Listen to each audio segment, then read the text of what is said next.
Hi, my name is Ina, and my topic is addictive properties of phones, social media, and healthy alternatives. Did you know that the average 18-year-old is on track to spend about 93% of their remaining free time on their phone? When I first heard that, I honestly could not believe it. And this is optimistically done if you were to live to 90. Most of us, unfortunately, do not live to 90. So this is even more optimistic and more life opportunities than some of us might get. So let me show you. I warn you, I am not very technologically advanced, so I just will have to just show this to you, or you're more than welcome to Google this right now while you are listening to me, but I will read out to you the statistics. So assuming that an 18-year-old has 90-year life expectancy, out of many months, sleep will take 288 of those. Work and school, 126. Driving, 18 months. Cooking and eating, 36 months. Chores, errands, also 36 months. Bathroom hygiene, 27 months. And the remaining free time out of all your entire 90 years of your life would be 334 months. 334 months to create, to design, to do that one thing you've always wanted to do, to create that business, to create that job opportunity you always wanted. There are so many things you can do with that free time. Travel, anything. But with the way things are going and the average screen time that is now showing among many young adults, teens, and even younger kids, 312 of those 334 months would be just you staring at a screen. Whenever we have the opportunity to take a break from our everyday lives, most of us end up resorting to our phones. However, that seemingly innocent habit quickly forms into an addiction, which eliminates all possible alternatives that we could have turned to. Personally, I found myself getting glued to scrolling on social media regardless if I had free time or not. And after a certain amount of time, I've noticed that many of my hobbies slowly disappeared and were replaced with nothing but screen time. More and more throughout the years, I found myself whenever I had that, what's your hobbies? Like, what do you like to do in your free time? I kind of went silent, and I used to just, drawing and reading. But those are my old hobbies that I used to consistently do, and now I no longer do. And I've noticed that it's more I used to and not I do. Though social media is an intentionally addictive platform actively causing various negative effects among young people, it is an issue that can be improved through several healthy alternatives.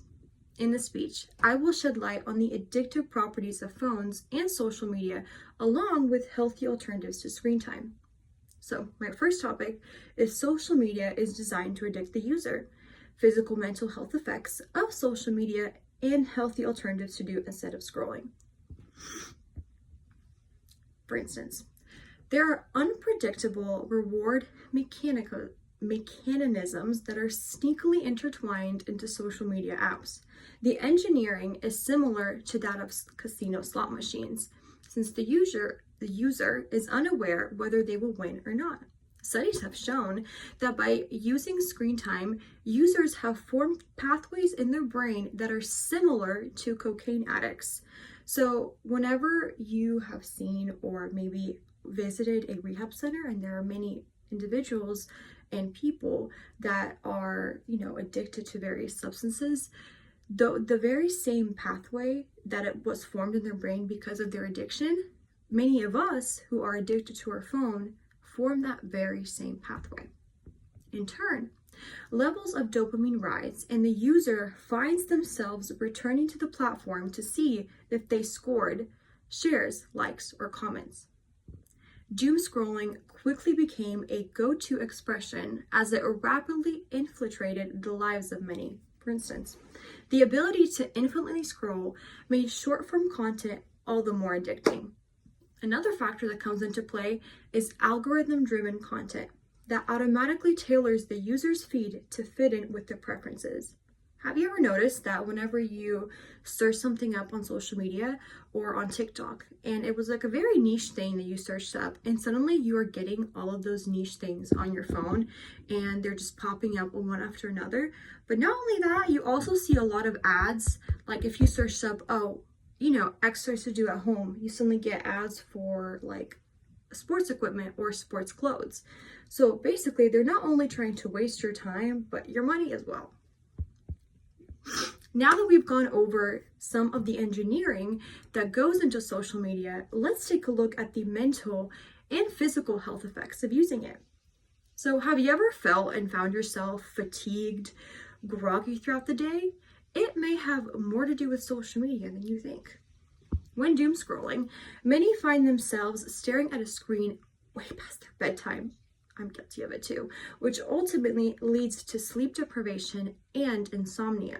In addition, any moment spent on social media is time that may have been used to positively impact one's health, like sleeping. So instead of, you scrolling and spending that extra time staring at a screen, you could have gotten that extra 2, 3, 4 hours of sleep, and you lost those, and that can impact your mental health as well.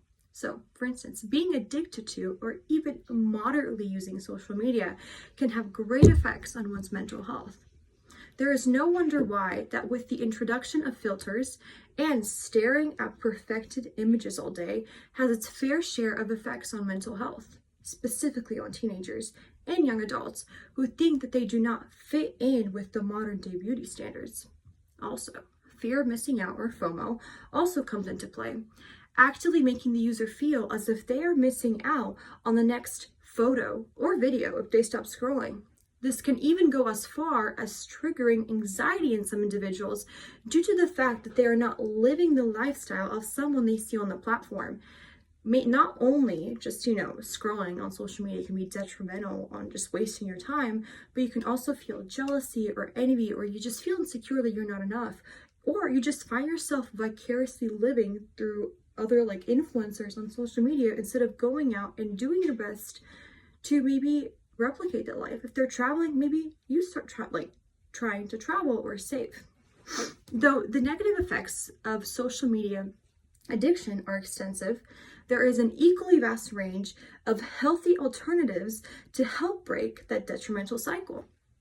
There are plenty of alternative active hobbies that can divert one's time from mindless screen activity. In most cases, physical and mental welfare do not apply when you're staring at a screen. For instance, instead of scrolling, exercise can replace countless hours wasted online while also being way more beneficial in the short and long run. There are various forms of exercise, including group activities or individual, whether it be an intense trip to the gym, a team sport, or a simple nature walk. These activities are sure to leave the mind and body more content and satisfied. In addition, there are also many slower paced activities that can be more beneficial than being online. Though physical activity is great, it may not be everyone's cup of tea. Fortunately, there are plenty of pastimes that can be substituted for social media, allowing anyone to feel fulfilled. Creative outlets are a perfect way to engage the mind and imagination while also being enjoyable replacements. For example, hobbies such as knitting can be done to transfer the mind's desire for repetitive hand motion while also stimulating the brain. So if you ever think about it, for years and centuries, humans have always done something mindless with their hands. What I mean by that is, for instance, take the 1800s and how, women were turning the butter, or how men would plow in the field. And it was just, it's all repetitive. It's not very, there's not much, it's just very repetitive. You don't have to do another motion. You keep on doing the same thing over and over again. And it's kind of mindless. And that's what makes, on top of every other engineering that goes into scrolling, that's what makes it so it's historical. It was just kind of weaved into our DNA, so to speak. And that is why we turn to social media more often than not, because it's so mindless. So sometimes even instead of watching a movie, sometimes I'd rather just scroll because I'm just mindlessly I'm doing something with my hands while also not putting much thought and process into that. All right, so in this presentation, we addressed how social media is designed to addict the user, the physical and mental health effects of social media, and healthy alternatives to do instead of scrolling. Though social media is an intentionally addictive platform, actively causing various negative effects among young people, it is an issue that can be improved through several healthy alternatives. An addiction to distraction is the end of creative production. This quote was said by Robin Sharma.